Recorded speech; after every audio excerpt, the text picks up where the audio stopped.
बिस्मिल्लाहिर्रहमानिर्रहीम। अस्सलाम वालेकुम वरहमतुल्लाहि वबरकातुहू। मैं हूँ ज़ुनैर अंबर और आज हम बात करेंगे रोज़ा और सेहत। कुरान पाक में अल्लाह सुब्हानहू तआला ने जब रोज़े की फ़र्ज़ियत का हुक्म दिया तो साथ ही अपनी रहमत, जो कि अल्लाह की शान है, उससे ये भी फरमा दिया कि वो तुम में जो मरीज़ है या बीमार है तो वो बाकी दिनों में रोज़े की गिनती पूरी कर ले, और जो तुम में से रोज़ा रखने की इस्तिताअत नहीं रखते यानी ताकत नहीं रखते तो वो फिदिया अदा करें, जो एक मिस्कीन का 2 वक्त का खाना है। अब मुसाफिर जो जितनी मुसाफत पर नमाज कज़ा कर सकते हैं उतनी ही मुसाफत पर रोज़ा भी कज़ा किया जा सकता है। फ़िक़्ह हनफ़ी के मुताबिक बाज़ के नज़दीक 68 किलोमीटर्स, जैसे हम ये कहते हैं ना 48 मील, वो भी हो सकता है। और मुख्तलिफ स्कूल ऑफ थॉट में थोड़ा-थोड़ा सा डिफरेंस है, लेकिन ये कि जो शरई मुसाफत है मुसाफिर के लिए, जिस पे नमाज कसर हो सकती है, उस पे रोज़ा भी कज़ा हो सकता है। अगर कोई बीमार हो गया है और बीमारी की वजह से रोज़ा नहीं रख सकता तो वो जितने रोज़े उसके छूटे हैं वो शुमार कर लेगा और इंशाअल्लाह जैसे ही उसको सेहत नसीब होगी वो उन रोज़ों को रख लेगा। कुछ बीमारियां ऐसी होती हैं जो साथ ही ज़िंदगी भर लगी रहती हैं, या ज़ईफ़ी बुढ़ापा भी आप देखते हैं कि दिन ब दिन इंसान उम्र के साथ-साथ कमज़ोरी की तरफ जाता है। उस सूरत में अल्लाह सुब्हानहू तआला ने फरमाया कि आप रोज़ों का फ़िदिया अदा कर दें तो वो भी रोज़ों के अज्र व सवाब के बराबर हो जाएगा। वो ख़वातीन जो बच्चों की मदर फीड पर हैं, बच्चे नर्सिंग कर रही हैं, जो प्रेग्नेंट ख़वातीन हैं उनके लिए भी आसानियाँ दी गई। जो और इसके अलावा बीमारियाँ हैं उन सूरतों में, या ख़वातीन के जो रोज़े छूटते हैं अपने मंथली साइकिल के दौरान, ये तमाम रोज़े साल भर में कभी भी कज़ा किए जा सकते हैं, यानी जो छूटे हुए रोज़े रखे जा सकते हैं। लेकिन बेहतर यही है कि जैसे ही आपको मौका मिले फौरी तौर पर उन रोज़ों की कज़ा कर लीजिए।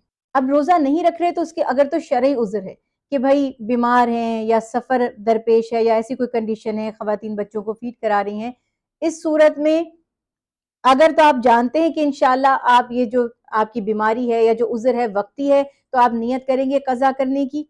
और अगर आप ये समझते हैं कि हम अल्लाह ना करे ऐसे मर्ज़ में मुब्तला हैं जो बाद में रख ही नहीं सकेंगे, तो आप फ़िदिया अदा कर दें। और जो रोज़ा नहीं रख रहे, एक थोड़ी-सी मिसअंडरस्टैंडिंग हमारे यहाँ क्या होती है कि जिनके रोज़े नहीं हैं, वक़्ती तौर पर छूट रहे हैं, या ख़वातीन के जो रोज़े इबादत छूट रहे हैं, तो वो हाथ पर हाथ रख के बैठ जाते हैं लोग। आप रोज़ा नहीं रख सकते, बाकी इबादत तो कर सकते हैं। सलातो तरावी के लिए जा सकते हैं, तिलावत कुरान पाक कर सकते हैं, इफ्तार में मदद करवा सकते हैं, लोगों के रोज़े खुलवा सकते हैं। ये तमाम उमूर बस ऐसे ही सोच के कीजिए जैसे आपका रोज़ा है। कुरान ज़्यादा से ज़्यादा तिलावत कीजिए, नवाफ़िल कसरत से अदा कीजिए। जितने भी कार्य खैर हैं, नेकी के काम हैं, उनको भरपूर तरीके से अंजाम दें। ये मत सोचिए कि हमारा रोज़ा नहीं है तो बस अब हम हाथ पर हाथ रखकर बैठे रहेंगे। रसूल अल्लाह सल्लल्लाहु अलैहि वसल्लम ने फरमाया कि रोज़े में सेहत है, या फरमाया रोज़ा सेहत है। इसी तरह से कुरान पाक की जो आयत है, या अय्युहल्लज़ीना आमनू कुतिबा अलैकुमुस्सियामु कमा कुतिबा अलल्लज़ीना मिन क़ब्लिकुम लअल्लकुम तत्तकून, तो ये जो इसका तर्जुमा है मफ़हूम, तुम पे रोज़े फ़र्ज़ किए गए ए ईमान वालों, जैसे तुमसे पिछलों पे फ़र्ज़ किए गए थे ताकि तुम परहेज़गार बन जाओ। तो हर बीमारी में डॉक्टर भी परहेज़ बताता है, या आपको किसी भी, देखिए बीमारी इनफैक्ट है क्या? किसी चीज़ की बॉडी में ज़्यादती या किसी चीज़ की कमी, ये बीमारी है।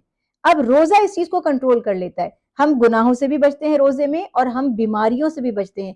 दुनिया भर में आज गैर मुस्लिम भी इस बात को साबित हो चुकी है और उसको रिकमेंड कर रहे हैं कि हज़ारों बीमारियां रोज़ा रखने से ख़त्म हो जाती हैं, बल्कि ये sugar, high blood pressure, liver disease, ये सब तो रिवर्स हो जाती हैं रोज़े में। यानी इंसान सेहतमंद हो जाता है रोज़ा रखने से। तो आप डॉक्टर से मशवरा करके ये एक तो रोज़े रखिए। अगर आपको ये मत सोचिए मैं तो डायबिटिक हूँ, मुझे तो फलां बीमारी है, डॉक्टर से ज़रूर मशवरा कर लीजिए और रोज़ा रखिए। दूसरी बात ये कि जब हमें अल्लाह के हबीब ने फरमाया ना रोज़ा सेहत है, तो ये उस सूरत में होगा कि हमने ये तो समझ लिया कि रोज़ा रखना सेहत है, लेकिन जो हमारा लाइफ़स्टाइल है, जो हम रोज़े में सहरी और इफ्तार में खाते हैं, हमारी तो इफ्तारी कोल्ड ड्रिंक से हो रही है।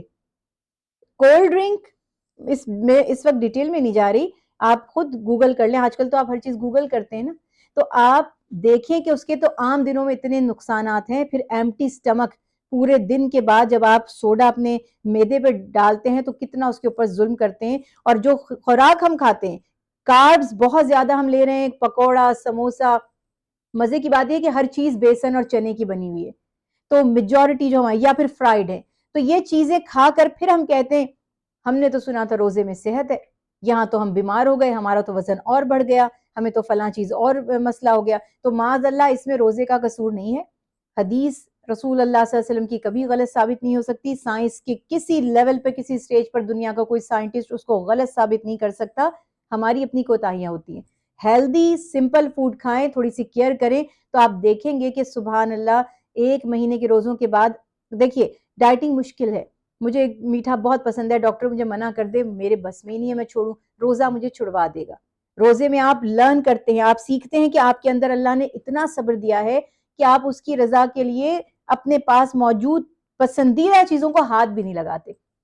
جب آپ 12 گھنٹے کا یا کئی ممالک میں 19 گھنٹے کا روزہ ہوتا ہے، اللہ کی رضا کے لیے وہ چیزیں چھوڑ سکتے ہیں، تو یہ آپ کی تربیت کا مہینہ ہے۔ اس میں آپ سیکھ لیتے ہیں کہ میں عام دنوں میں اپنی زندگی کو کیسے صحت مند رکھ سکتا ہوں، اور آپ کو پتہ ہے کہ صحت مند ہونا بہت ضروری ہے، کیونکہ رسول اللہ صلی اللہ علیہ وسلم نے فرمایا کہ اللہ سبحانہ وتعالیٰ تندرست مومن کو پسند فرماتے ہیں۔ اب اس کا مطلب یہ نہیں کہ جو بیچارے بیمار ہیں وہ مایوس ہو جائیں، مقصد یہ کہ اپنے طور پر اپنے آپ کو ہلاکت میں ڈالنے کی کوشش نہ کریں، صحت کو بہتر سے بہتر بنائیں، اور ماہ رمضان اس کے لیے ایک بیسٹ اپرچونٹی ہے۔ سبحان اللہ، کیا پیارا دین ہے ہمارا۔ رسول اللہ صلی اللہ علیہ وسلم کی جو روزے سے متعلق سب سے بہترین سنت مبارکہ ہے وہ ہے کھجور، حتیٰ کہ حضرت انس رضی اللہ تعالیٰ عنہ بیان فرماتے ہیں کہ آپ صلی اللہ علیہ وسلم نے جب ماہ رمضان کے روزے کی نیت فرمائی تو فرمایا میرے لیے کچھ لائیے، کھجوریں اور پانی لایا گیا، تو آپ نے سحری بھی کھجوروں سے کی۔ کھجور جن کو ہم ڈیٹس کہتے ہیں، بہت زیادہ اس میں نیوٹریشنز ہیں، بہت زیادہ طاقت ہے، انرجی ہے۔ اس کے علاوہ اس زمانے کی جو ڈائٹ تھی، جو خوراک تھی، انجیر تھی، پنیر، یہ ساری چیزیں، شہد اصلی اگر آپ کو نصیب ہو مل جائے، یہ تمام چیزیں بہت اچھی ہیں۔ بس کوشش کیجئے آئلی اور کاربز، جو کاربوہائیڈریٹ جس میں بہت زیادہ ہیں، انہیں اوائڈ کریں۔ وہ ہمیں زیادہ ہماری انرجی کنزیوم کر لیتے ہیں، ہمیں لگتا ہے ہمارا پیٹ بہت بھر گیا ہے، لیکن ہوتا کیا ہے کہ ہمیں اور بھی زیادہ اس سے بھوک لگنے لگ جاتی ہے۔ تو ہیلدی سمپل فوڈ کھائیں اگر آپ چاہتے ہیں کہ آپ کو روزے میں 100% رزلٹ ملے، صحت بھی آپ کی اچھی ہو، اور آپ حشاش بشاش ہو، فٹ ہو، آپ کو بہت زیادہ روزے میں نکاہت اور کمزوری محسوس نہ ہو، بھوک نہ لگے، تو کم از کم تھوڑا سا اسکیجول کر لیں، چارٹ ایک اپنا بنا لیں، فروٹس، ویجیٹیبلز، اور یہ جو کھجوریں ہیں ان کا استعمال، دہی کا استعمال بہت ہی بہترین ہے، ان چیزوں کو آپ استعمال کیجئے، انشاءاللہ اس سے بہت زیادہ فائدہ حاصل ہوگا۔